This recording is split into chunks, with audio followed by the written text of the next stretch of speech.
السلام عليكم ورحمة الله وبركاته. الحمد لله رب العالمين والعاقبة للمتقين ولا عدوان إلا على الظالمين. أشهد أن لا إله إلا الله وحده لا شريك له وأشهد أن محمدا عبده ورسوله. اللهم صل على محمد وعلى آله وصحابته ومن سار على نهجه واهتدى بهديه واستنى بسنته إلى يوم القيامة. يا أيها الذين آمنوا اتقوا الله حق تقاته ولا تموتن إلا وأنتم مسلمون. اللهم علمنا بما ينفعنا وانفعنا بما علمتنا وزدنا علما وتوفيقا وأصلح لنا شؤوننا كله ولا تكلنا إلى أنفسنا طرفة عين. Amma ba'd, Masyaral muslimin, jamaah salat subuh rahimani wa rahimakumullah. Alhamdulillah, pada kesempatan ini kita mendapatkan karunia yang sangat istimewa, di mana kita bisa hadir melaksanakan salat subuh secara berjamaah, yang kemudian kita lanjutkan dengan duduk di dalam majelis ilmu. Semoga ibadah yang kita lakukan dan majelis ilmu yang kita hadir di dalamnya menjadi sebab bertambahnya iman kita dan juga menjadi sebab bertambahnya ilmu kita. Jamaah salat subuh rahimani wa rahimakumullah, ada satu hadis dari Nabi sallallahu alaihi wasallam yang layak untuk kemudian kita jadikan sebagai renungan rutin kita, yaitu hadis yang diriwayatkan oleh Imam Al-Bukhari dari sahabat Abdullah bin Mas'ud radhiyallahu an. Nabi sallallahu alaihi wasallam bersabda, "Al-jannatu aqrabu ila ahadikum min syiraki na'lih, wan naru mithlu dhalik." Surga itu lebih dekat kepada kalian daripada tali sandal kalian, dan demikian pula halnya neraka. Para ulama menjelaskan dua sebab kenapa Nabi menyatakan demikian. Yang pertama, karena penghalang untuk masuk surga dan masuk neraka hanya satu, yaitu kematian. Dan yang kedua, karena sebab seseorang dimasukkan ke dalam surga itu terkadang dengan sebab amalan yang sangat ringan. Demikian pula sebaliknya, sebab seseorang dimasukkan ke dalam neraka juga karena amalan yang bisa jadi dianggap sangat sepele. Itulah sebabnya Nabi kita Nabi Muhammad sallallahu alaihi wasallam melarang dan mewanti-wanti kepada umatnya jangan sampai meremehkan kebaikan, sebagaimana juga beliau mewanti-wanti jangan sampai meremehkan suatu keburukan. Pada kesempatan ini kita akan lebih fokus pada sebab masuk surga yang sangat mudah, di mana terdapat beraneka ragam amalan yang bisa kita amalkan, yang itu bisa menjadi sebab Allah Subhanahu wa taala memasukkan kita ke dalam surga. Di antara amalan tersebut adalah zikir yang populer dikenal dengan al-baqiyatu as-salihat, yaitu 4 kalimat yang memiliki keutamaan yang sangat tinggi di sisi Allah Subhanahu wa taala, yaitu subhanallah walhamdulillah wa la ilaha illallah wallahu akbar. Keempat kalimat ini, dan di riwayat yang lain ditambahkan menjadi 5 kalimat, yaitu wala haula wala quwata illa billah. Ini adalah kalimat yang dikenal dengan al-baqiyatus salihat. Yang ini disebutkan di dalam Al-Quran, wal baqiyatus salihat khairun 'inda rabbika thawaban wa khairun amala. Dan al-baqiyatus salihat itu lebih baik di sisi Allah Subhanahu wa taala dari segi ganjarannya dan juga dari segi harapan yang kita bisa harapkan dari amalan tersebut. Dan dinamakan al-baqiyatus shalihat karena manfaat dari amalan itu akan tetap kita rasakan pasca kematian. Karena Allah Subhanahu wa taala menyebutkan al-baqiyatus shalihat itu setelah Allah menyebutkan al-malu wal banuna zinatul hayatid dunya. Harta dan anak keturunan itu hanya sebatas perhiasan di dunia yang manfaatnya akan berhenti ketika kita meninggalkan dunia. Sedangkan amal saleh dan masuk di dalamnya 4 zikir yang tadi kita sebutkan itu tidak hanya berhenti di dunia saja, tetapi maslahatnya akan berlanjut hingga di akhirat kelak nanti. Kalimat-kalimat yang tadi kita sebutkan yaitu subhanallah walhamdulillah wala ilaha illallah allahu akbar, ini adalah kalimat yang sangat mudah untuk kita ucapkan. Nabi SAW di hadis yang lain menyatakan ringan di lisan, artinya mudah untuk kita mengucapkannya. Tetapi yang namanya kebaikan, meskipun tidak membutuhkan fisik yang kuat, pengorbanan harta yang banyak, tapi tidak serta-merta itu mudah untuk kita bisa melaksanakannya. Karena ketika sesuatu itu sudah menyangkut kebaikan, sudah menyangkut amalan yang mendatangkan pahala, maka itu erat kaitannya dengan hidayah dan taufik dari Allah Subhanahu wa taala. Ya, betapa banyak kita rasakan amalan-amalan yang sebenarnya mudah tapi kita tidak bisa mempraktekannya. Kenapa? Karena Allah Subhanahu wa taala tidak memberikan kepada kita taufik. Nah, salah satu penyebab taufik itu Allah berikan kepada kita ya, ketika kita memiliki kesungguhan dan niat di dalam mewujudkan suatu kebaikan. Dan niat itu bisa muncul bahkan sangat kuat di dalam diri seseorang ketika ia mengetahui keutamaan-keutamaan di balik amalan tersebut. Ya, karena ketika suatu amalan kita ketahui keutamaannya, maka itu akan menjadi pendorong yang kuat bagi kita untuk melaksanakan amalan itu. Nah, al-baqiyatus shalihat atau kalimat subhanallah alhamdulillah wala ilaha illallah allahu akbar, ini termasuk di antara zikir yang Nabi sallallahu alaihi wasallam menyebutkan fadilah-fadilah yang sangat banyak. Di antaranya adalah Nabi sallallahu alaihi wasallam menyebutkan bahwa zikir yang tadi kita sebutkan itu merupakan ucapan yang paling dicintai oleh Allah Subhanahu wa taala setelah bacaan Al-Qur'an. Di dalam hadis yang diriwayatkan oleh Imam Muslim dari sahabat Samurah bin Jundab radhiyallahu an, Rasulullah SAW bersabda, ahabbul kalami ila Allah taala arba'un. Kalimat atau ucapan yang paling dicintai oleh Allah Subhanahu wa taala itu ada 4. La yadurruka bi ayyihinna bada'ta. Tidak masalah engkau memulai dari yang mana. Artinya 4 kalimat tadi kita ucapkan secara tidak berurutan, itu tidak jadi masalah.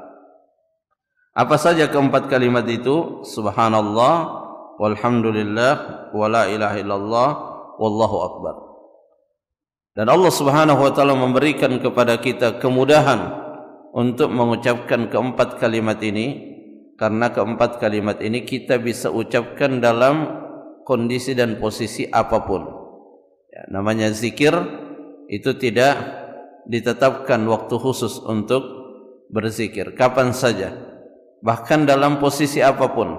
Ya, di dalam ayat Al-Quran Allah Subhanahu wa taala ketika menjelaskan ciri daripada ulul albab, Allah menyebutkan alladzina yadhkurunallaha qiyaman wa qu'udan wa ala junubihim.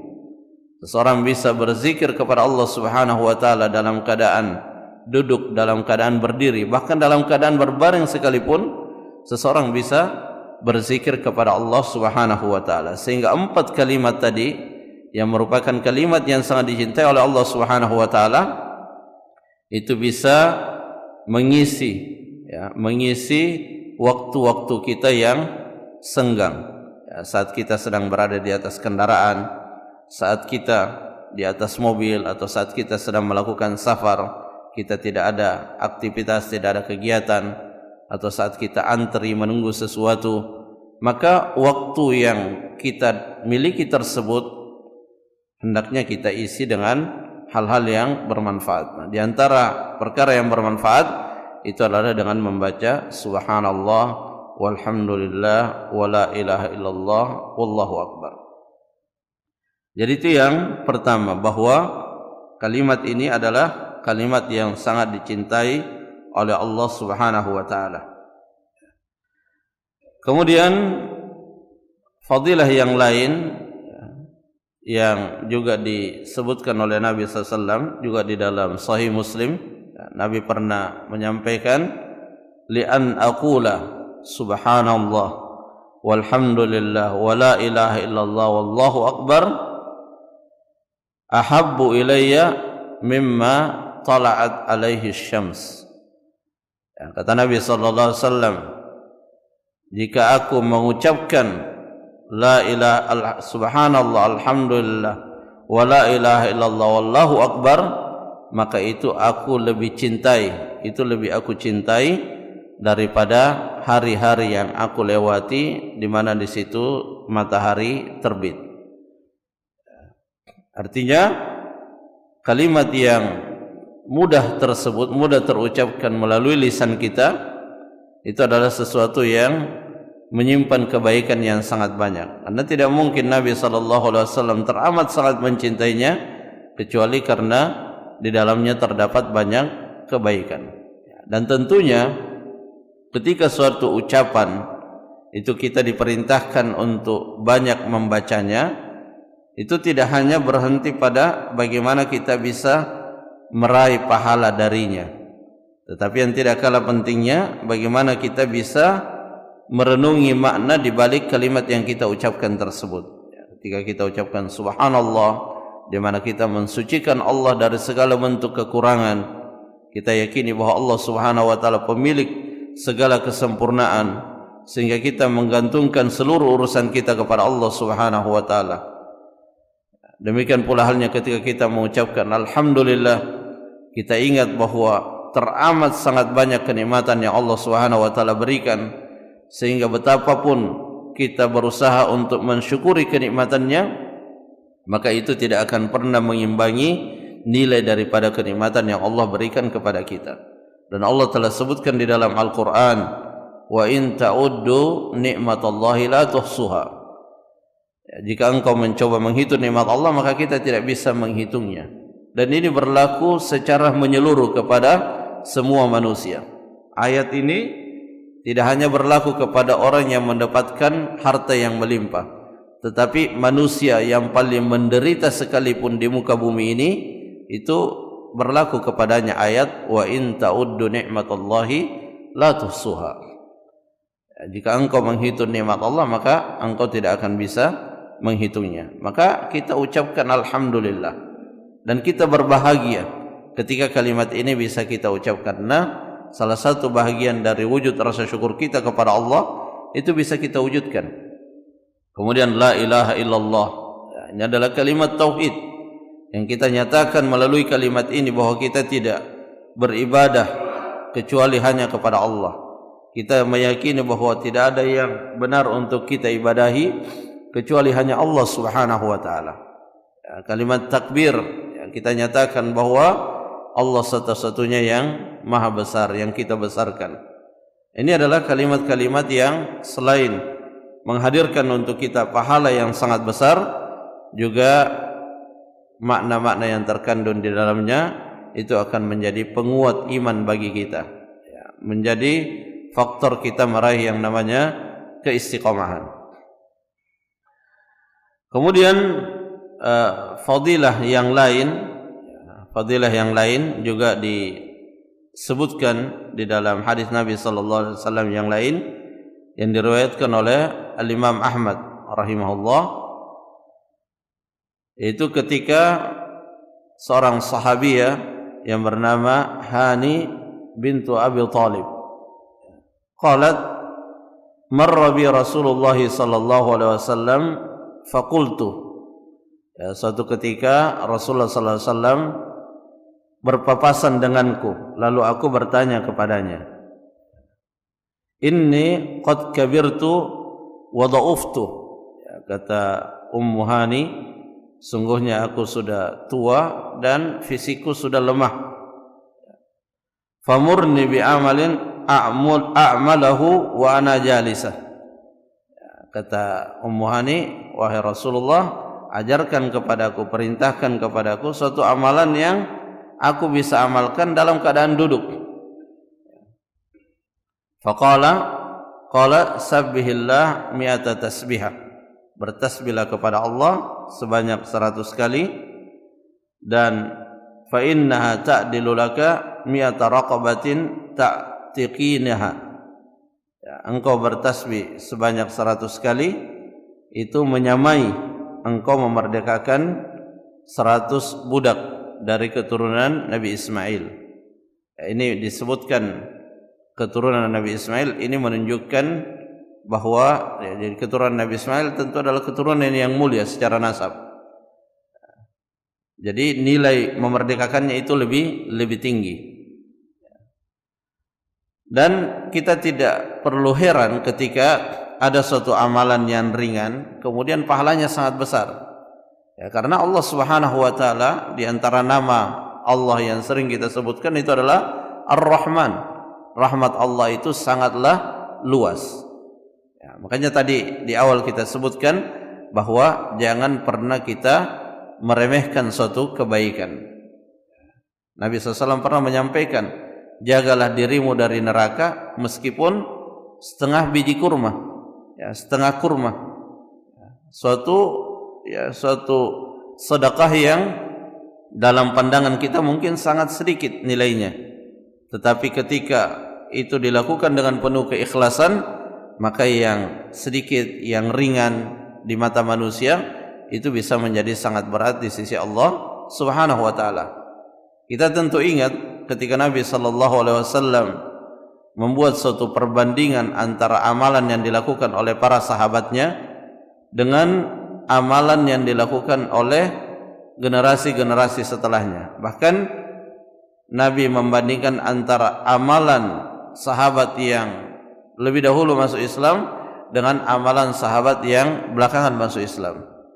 Ya, Nabi membandingkannya seperti infak, ya, infak seorang sahabat satu genggam, ya, emas itu tidak akan bisa disamai oleh infak siapapun setelah sahabat, termasuk sahabat yang belakangan masuk Islam, meskipun emas yang dia infakkan itu sebesar gunung Uhud.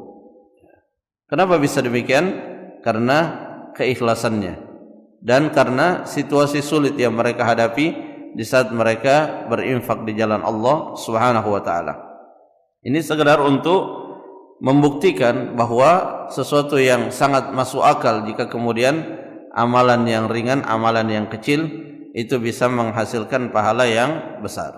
Ya, jadi ya, kata Nabi sallallahu alaihi wasallam memerintahkan kepada Ummu Hani, ucapkan tasbih sebanyak 100 kali. Sabbihi lillahi sabbihillaha mi'ata tasbihah fa innaha ta'dilu laki mi'ata raqabatin ta'tiqinaha min waladi Ismail.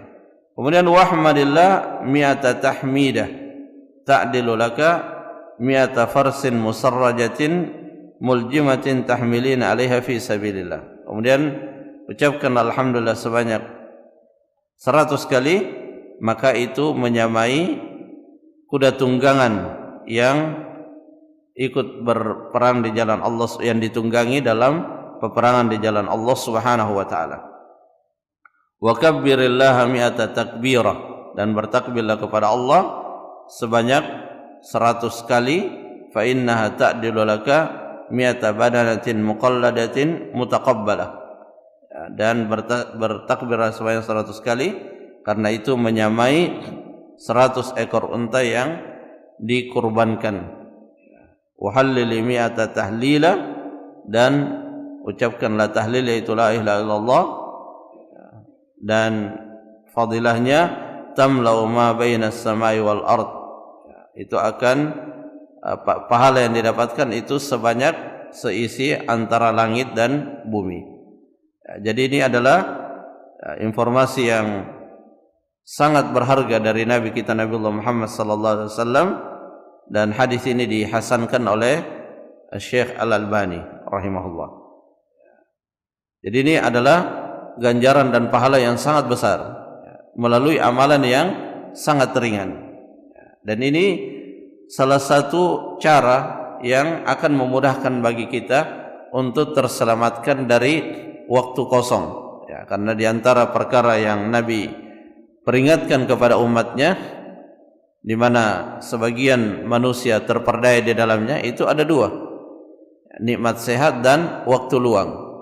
Nah, agar waktu luang yang kita miliki itu bisa kita jadikan sesuatu yang produktif dalam kebaikan, maka di antara amalan yang sangat mudah untuk kita lakukan adalah dengan membaca kalimat-kalimat tasbih tersebut. Kemudian fadilah yang lain dari kalimat al-baqiyatus salihat adalah mukaffiratun lid-dzunub. Juga selain mendatangkan pahala yang besar, mendatangkan keutamaan yang besar, al-baqiyatus salihat juga mukaffirat, penghapus dosa. Di dalam hadis Nabi sallallahu alaihi wasallam yang juga diriwayatkan oleh Al-Imam At-Tirmidzi dan beliau menghasankannya, diriwayatkan oleh Imam Al-Hakim dan juga disahihkan oleh beliau dan dihasankan oleh Syekh Albani, dari sahabat Abdullah bin Amr bin Al-As radhiyallahu anhuma, ia berkata, qala Rasulullah sallallahu alaihi wasallam, Rasulullah SAW bersabda, ma 'alal ardi rajulun yaqul, tidak ada seseorang di muka bumi ini ia mengatakan la ilaha illallah wallahu akbar wa subhanallah walhamdulillah wala haula wala quwata illa billah. Di sini ada tambahan la haula wala quwata illa billah. Makanya di awal kita sebutkan bahwa al-baqiyatus salihat bisa 4, bisa juga 5 dengan tambahan la haula wala quwata illa billah. Ya, kata Nabi SAW, tidak ada seseorang yang membaca kalimat itu illa kuffirat anhu dzunubuhu, kecuali akan dihapus dosa-dosanya. Di sini Nabi SAW menggunakan kata-kata kuffirat, yaitu fi'il untuk sesuatu yang telah terjadi. Dan ketika lafaz lampau itu digunakan untuk sesuatu yang akan datang, maka itu maknanya adalah untuk memastikan, untuk menguatkan bahwa itu benar-benar akan terjadi. Illa kuffirat anhu dzunubuhu, kecuali akan dihapuskan dosa-dosanya, walau kanat aktsara min zabadil bahri, meskipun jumlah dosanya itu lebih banyak dari buih yang ada di lautan. Ini adalah hadis-hadis yang merupakan hadis-hadis yang membangkitkan harapan kita, membangkitkan raja kita atau harapan kita terhadap rahmat Allah Subhanahu wa taala. Dan Syekh Abdul Razzaq hafizahullah taala memberikan tambahan penjelasan bahwa dosa-dosa yang dihapuskan melalui kalimat-kalimat al-baqiyatus salihat itu adalah dosa-dosa yang kecil, dosa-dosa yang kecil. Dan dosa-dosa yang kecil inilah yang terkadang sangat mudah dilakukan. Ya, kalau dosa besar, kita dengan mudah mendeteksi bahwa itu dosa besar, sehingga ketika akan dilakukan, ya bisa jadi sangat banyak pertimbangannya. Ya, orang akan minum khamar, akan berjudi, dia sudah tahu itu dosa besar, tidak mudah dia melakukan dosa besar itu. Ya, pertama akan menimbulkan rasa malu kalau itu diketahui. Yang kedua, bagi orang yang sudah melaksanakan sholat, kemudian bahkan melaksanakan sholat berjamaah, itu sesuatu yang berat untuk kemudian dia melakukannya. Tetapi yang mudah dilakukan termasuk oleh orang-orang yang secara zahir sudah nampak padanya kebaikan, kesalehan, itu adalah dosa-dosa yang kecil. Nah, dosa-dosa yang kecil ini selain mudah dilakukan, terkadang juga sulit untuk diistighfarkan. Kenapa? Karena kadang tidak terasa. Ya, dosa itu dilakukan tanpa kita merasa bahwa kita berdosa. Ya, dan dosa yang kecil, kalau dia tidak diiringi dengan istighfar, maka dia akan menjadi banyak. Dan ketika dia banyak, maka dia akan menjadi besar. Ya, sebagaimana dikatakan oleh orang-orang, ya, oleh penyair Arab, innal jibala minal hasa. Sesungguhnya gunung yang besar itu berasal dari kerikil-kerikil yang kecil.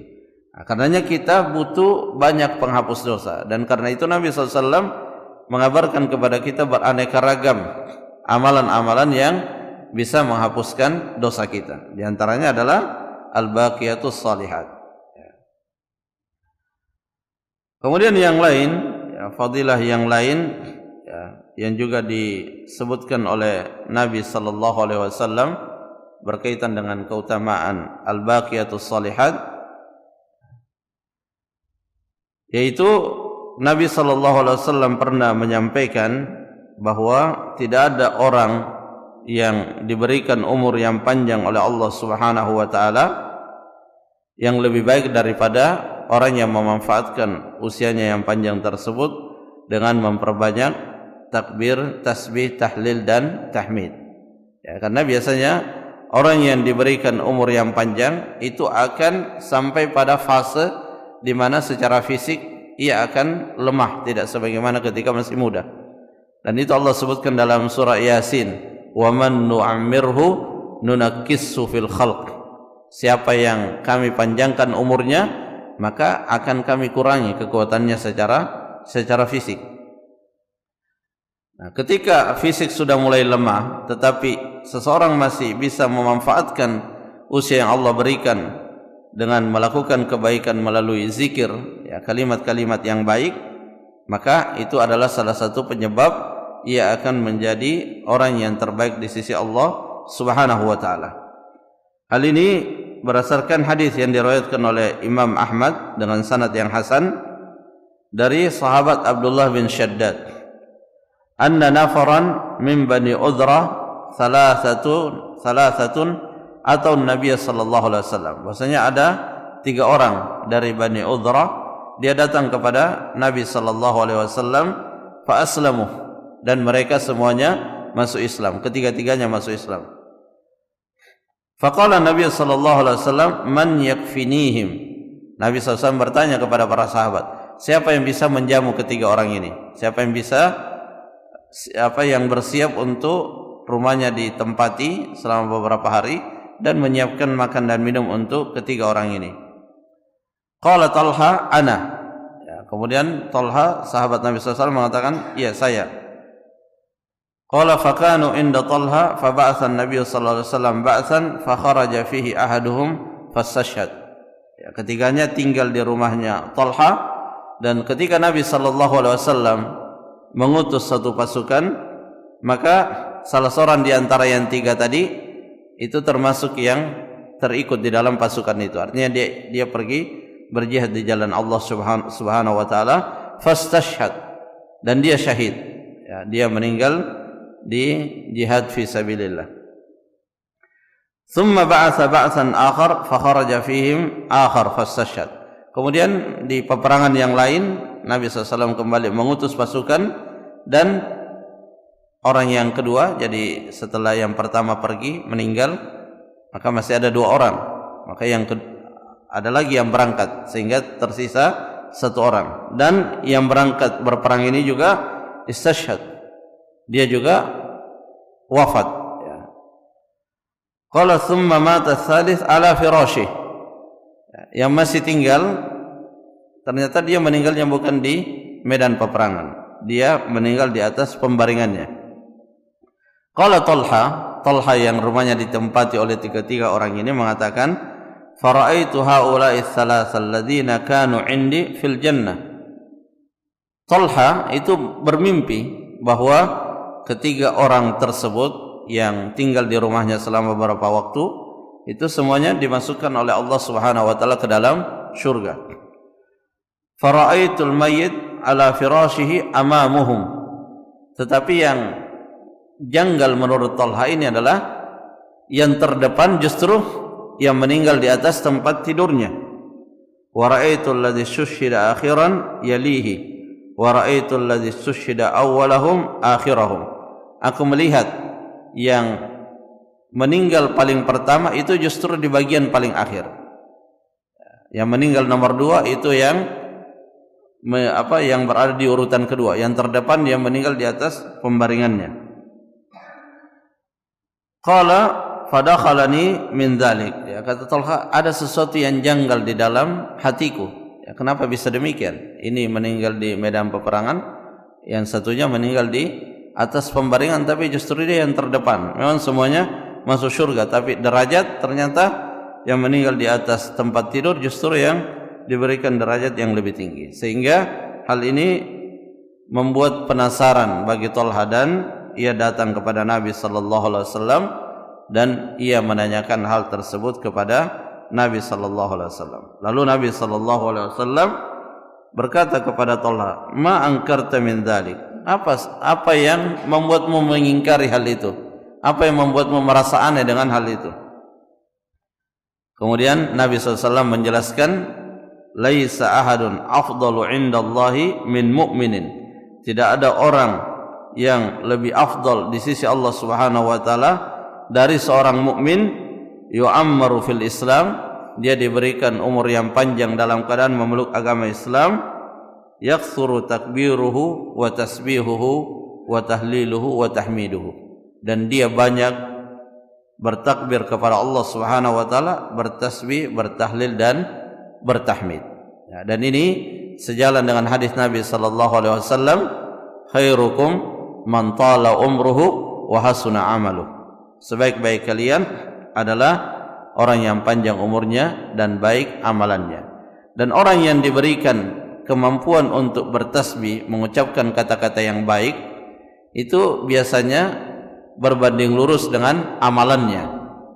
Ya, jadi amalan dan ucapan itu erat kaitannya.